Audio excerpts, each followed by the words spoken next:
ఎంత మందో వెళ్ళి బతిమాలితే వారు మన ఆంధ్రదేశానికి వచ్చి పర్యటన చేశారు. ఆ సమయంలో చూడండి, ఎంత మఠాధిపత్యం ఉన్నా, శంకరాచార్య స్వామి వారి పరంపరాగతమైనటువంటి పీఠానికి ఆధిపత్యంలో ఉన్నా, ఇలా అడుగేస్తే జగద్గురు చంద్రశేఖర పరమాచార్య స్వామి వస్తున్నారని రోడ్లకి ఇరుపక్కల కొన్ని వేల మంది నిలబడి నమస్కారాలు చేసి నీరాజనాలు ఇచ్చినా వారికి దానికన్నా హటకేశ్వరంలో కూర్చుని శ్రీశైల మల్లికార్జునుడి గురించి తపస్సు చేసుకోవడం, జపం చేసుకోవడం ఇష్టంగా అనిపించింది.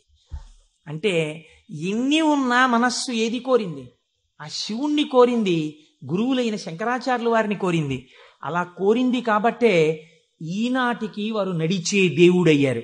అందుకే ఈ శివమహాపురాణం చిట్ట చివర్లో బహుశః ఆంధ్రదేశంలోనే కని విని ఎరుగని రీతిలో పార్వతీ కళ్యాణం మనం చెయ్యబోతున్నాం కాకినాడ పట్టణంలో.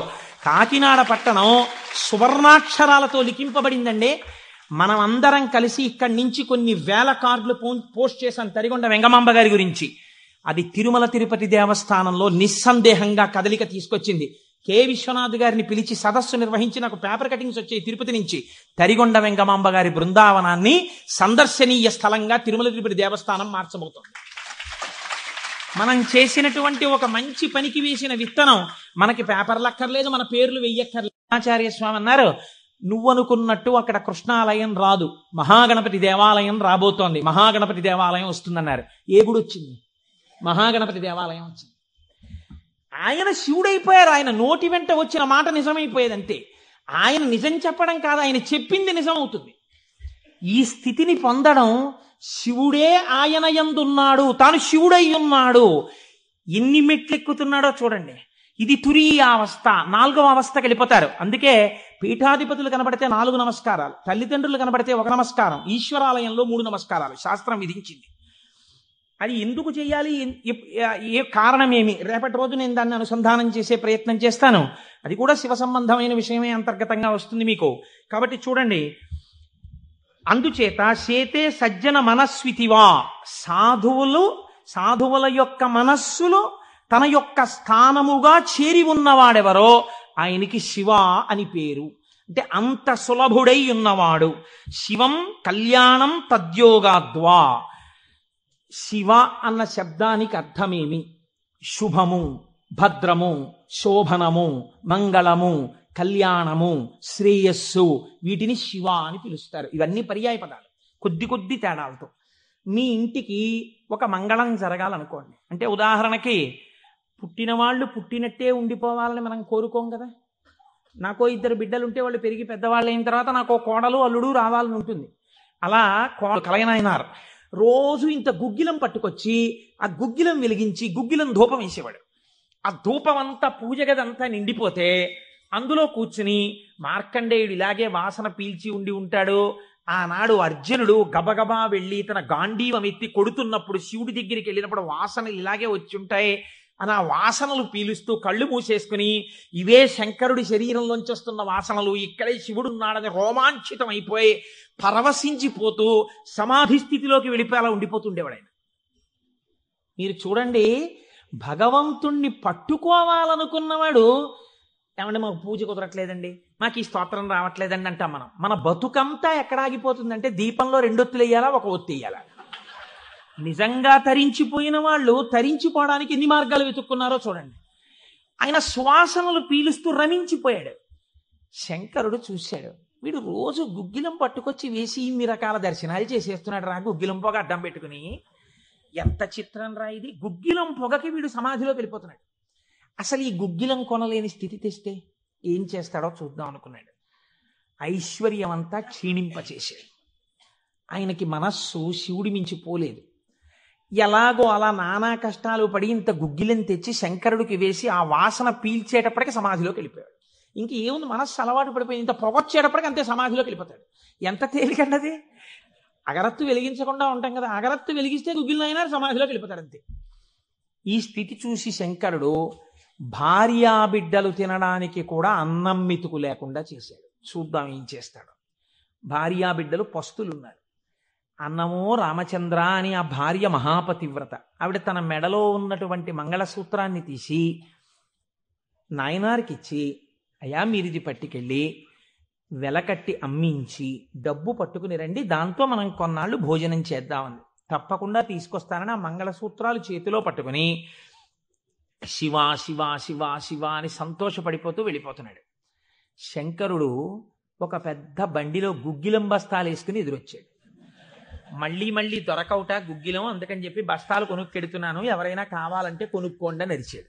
అమ్మ బాబోయ్ గుగ్గిలం దొరకదటని చెప్పి ఈయన గబగబా మంగళసూత్రాలు ఇచ్చేసి గుగ్గిలం బస్తాలు కొనేసాడు. పోనీ గుగ్గిలం దొరకదంటున్నారు, ఇంటికి పట్టుకెళ్ళి ఈ గుగ్గిలాన్ని దాచుకుని రోజు ఇంతంత వేద్దాం అనుకున్నాడా? నిజంగా నాడు శంకరుడు వస్తుంటే సుగంధిం పుష్టివర్ధనం, ఇదొక్కటే ఆయన సమాధికి కారణం. ఇంత గుగ్గిలం వెలిగించి మధ్యలో కూర్చుంటే అసలు నిజంగా శంకరుడు విరాట్ రూపంతో వచ్చేసినట్టుండదు. కాబట్టి ఈ గుగ్గిలం అంతా వెలిగించేస్తానన్నాడు. ఇంట్లో వెలిగించేస్తే బాగుండదు, పొగలు వచ్చేస్తాయి. ఓ గుళ్ళోకి పట్టుకెళ్ళి వెలిగించేస్తే బాగుంటుందని ఈ గుగ్గిలం అంతా వేసుకుని ఓ గుడికి పట్టుకెళ్ళి ఈ గుగ్గిలం అంతా వెలిగించేసి దాని మధ్యలో కూర్చొని సమాధిని పొందేసి కడుపులో ప్రేగులు నకనకలాడిపోతున్నాయి, తెలియదు, ఆకలి తెలియదు, శరీరం నీరస పడిపోయింది, శరీరం అంతా నొప్పులు పెట్టేస్తోంది, తెలియదు, ఇంట్లో భార్య బిడ్డలు శోషించి పడిపోయే స్థితి వచ్చింది, తెలియదు. ఆ పొగ మధ్యలో సమాధి స్థితిని పొందాడు. ఇప్పుడు నా భాషలో చెప్పాలంటే భగవంతుడు ఓడిపోయాడు. పరీక్ష పెట్టగలడా? ఇహ ఏం పరీక్ష పెడతాడు? కాబట్టి చూడలేకపోయాడు ఆయన. అమ్మ బాబోయ్ ఇదెక్కడ భక్తి రాని గబగబా కుబేరుణ్ణి పిలిచాడు. కుబేరా, ఇలా నా పక్కన ఎన్నాళ్ళు నించుంటావు, నాకేం అవసరం లేదు. అడిగో మహానుభావుడు చూసావా, గుగ్గిలం పొగ మధ్యలో కూర్చున్నాడు, పెళ్ళం మంగళసూత్రాలు అమ్మేసి. వెంటనే వెళ్ళి ఆయన ఇంటిని బ్రహ్మాండమైనటువంటి అంతఃపురంగా మార్చేయి, భార్యకి బిడ్డలకి భూమండలంలో లేనంత ఐశ్వర్యాన్ని ఇచ్చేయి, ముందు ఉత్తరక్షణం వాళ్ళకి షడ్రశోపేతమైన భోజనం పెట్టు అనేటప్పటికి వాళ్ళ ఇల్లు మారిపోయింది, షడ్రశోపేతమైన భోజనం వచ్చింది. అయ్యో భర్త గారు ఎక్కడికి వెళ్ళారో అనుకుంటోంది ఆవిడ. అశరీరవాణి వినపడింది. అమ్మా నీ భర్త భక్తి ముందు లొంగిపోయాడమ్మా, శంకరుడు మహదైశ్వర్యం ఇచ్చేశాడు నీకు. ఆయనో అన్నం తిందామన్న ఆలోచన లేదు, ఆ గుగ్గిలం పొగలో కూర్చునున్నాడు. ఇలాగా కూర్చునుంటే ఇప్పుడు ఎవరు మాట్లాడాలి? ఒరే నాన్న అన్నం తినరా అని. అమ్మా నాన్నగారు కోరుకున్న కోరికోటి ఉంది, నువ్వు ఎలా అయినా డాక్టర్ అయిపో. ఇంజక్షన్ చేసేశారు ఆ పిల్లకి. 3 ఏళ్ళు అయిపోయినా, 4 ఏళ్ళు అయిపోయినా, 21 ఏళ్ళు వచ్చేసినా, ఇప్పుడు నేను ఎంబీబీఎస్ చదివితే రేపు పెళ్లి కొడుకు దొరుకుతాడా అని కూడా చూసుకోకుండా తల్లిదండ్రుల కోరిక తీర్చడం కోసమని వ్యగ్రతతో చదివేసిన పిల్లలా ఇప్పుడు ఆ తల్లిదండ్రులే వచ్చి చూసే అన్నం తినవే, అలా చదవకే ఆరోగ్యం పాడైపోతుంది అన్నట్టు ఎవడు పరీక్ష పెట్టాడో వాడే దిగొచ్చాడు. దిగొచ్చి ఎవడు ఆ త్రయంబకం నిజంగా సువాసనలు వచ్చి ఆనాడు మార్కండేయుడు బాహ్య స్మృతిని పొందాడు, ఈయన పొందలేదు, పొందకుండా కూర్చున్నాడు. ఇప్పుడు ఆ పరబ్రహ్మం ముట్టుకోవలసి వచ్చింది. ముట్టుకుని కదిపాడు. ఓయ్ కలయా కలయా అని పిలిచాడు. పిలిస్తే ఆయన గభాలన బాహ్య స్మృతిని పొంది అబ్బా శంకరుడు వచ్చేసాడన్నాడు. నిజంగా కనపడితే ఇలా అరుపులు కేకలు ఉండవు. కందులంబట నీరు కారిపోతూ ఆ స్వామి పాదాల మీద పడిపోయి ఏ సుగంధిం పుష్టివర్ధనం అన్నాడో ఆ సువాసన పీలుస్తూ అలా పడిపోయి ఉండిపోయాడు. శంకరుడు భుజాలు పట్టుకుని లేపి, ఒరే నాన్న నువ్వు ఇంటికి వెళ్ళింత అన్నం తినరా, నా కడుపు నిండుతుంది, తొందరగా బయలుదేరరా నాయన, ఇక్కడ ఎన్ని నైవేద్యాలు పెట్టినా నాకు వంట పట్టట్లేదురా, నువ్వు ఇలా పడిపోతే తొందరగా వెళ్ళరా బాబు, నీకు ఎక్కడ లేని ఐశ్వర్యం ఇచ్చేశాను, కావలసినంత గుగ్గిలం వేసే, ముందు వెళ్ళి అన్నం తినన్నాడు. అప్పుడు ఆయన ఇంటికి వెళ్ళాడు. ఇంటికెళ్ళి షడ్రశోపేతమైనటువంటి భోజనాన్ని నాయనార్ స్వీకరించాడు. దీన్ని గుగ్గిల నాయనార్ అంటారు పెరియ పురాణంలో. ఎందుకంటే శివపురాణం చెప్పుకుంటూ నాయనార్ల చరిత్రని అనుసంధానం చేసి ఉత్తరాయణ పుణ్యకాలంలో నాయనార్ల గురించి వింటే పార్వతీ సహితుడైనటువంటి ఆ పరమశివుడు పొంగిపోయి పరవశించిపోతాడు. అందుకే లౌకికమైన ఉదాహరణలు మానేసి అవసరమైన చోట నాయనార్ల చరిత్రలే కలిపేద్దాం. ఇలా 63 మంది నాయనార్ల గురించి నేను చెప్పగలిగితే నా జన్మధన్యం అయిపోతుంది అని ఒక నాయనార్ని కలిపానివాడు. కనుక ఒకనాడు ఒక విచిత్రం జరిగింది. భక్తి అంటే ఎంత చిత్రంగా ఉంటుందో చూడండి. ఈ గుగ్గిల నాయనార్ జీవితంలోనే ఆ పక్కనే ఉన్నటువంటి రాజ్యంలో ఒక శివలింగం ఒకటి ఉంది. ఆ శివలింగం మొన్నను మేము కంచి వెళ్ళాం. ఆ కంచి వెళ్ళినప్పుడు శివలింగం ఇలా ఉంటుంది, గొట్టంలాగా కింద వెడల్పుగా ఉంటుంది, పైకి వెళ్ళే కొద్దీ సన్నగా ఉంటుంది. అటువంటి శివలింగం ఒకటి బాగా ఎత్తుగా ఉన్నటువంటి పీఠం మీద ఉంది. ఒక చిన్న పిల్ల ఆ శివలింగం దగ్గరికి వెళ్ళింది. అరమరిక తెలియని పిల్ల. ఆ పిల్ల వెళ్ళి చేతిలో ఒక తుమ్మి పువ్వు పట్టుకుని వెయ్యాలనుకుంది. ఆ పీఠం పట్టుకుంది, ఎగిరింది, ఎక్కింది, అందలేదు. ఆ పిల్ల ఏడుపు మొదలెట్టింది. ఏడుపు మొదలెట్టి, శివా శివా నువ్వు నాకు అందట్లేదు, పువ్వు ఎలా వేయనంది. శంకరుడు ఆ భక్తికి పరవశించిపోయాడు. ఇది భగవంతుడు దేనికి కట్టుబడతాడు? ఆ భక్తికి కట్టుబడతాడు. వెంటనే ఇలా ఉన్న శివలింగం ఇలా వంగిపోయి, ఇలా వంగిపోతే ఆ పిల్లకేం తెలుసు శివలింగం వంగిపోయింది నా కోసం? అది చిన్నపిల్ల. పొంగిపోయి తప్పట్లు కొట్టేసి కాసేపు ఆడేసి 2 పువ్వులు వేసేసి వెళ్ళిపోయింది ఆ పిల్ల. మరునాడు యథాలాపంగా అనేక శివలింగాలు ఉంటుంటాయి కదా గుళ్ళో. ఈ శివలింగం వంగడంలో లోపలున్న శివలింగం కూడా వంగిపోయింది.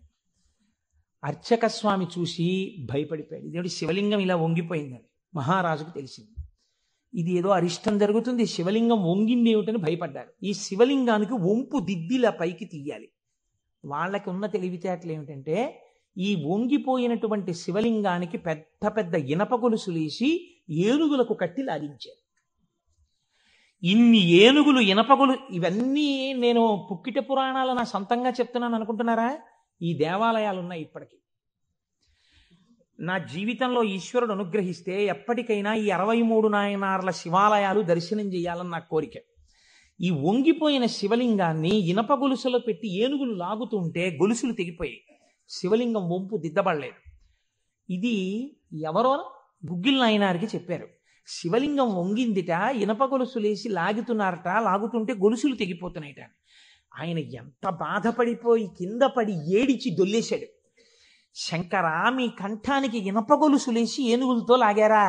ఎంత ఒరిసిపోయిందో ఆ కంఠం అని. అంతే, విన్న చోటు నుంచే పరిగెత్తి పారిపోయాడు పక్క రాజ్యానికి.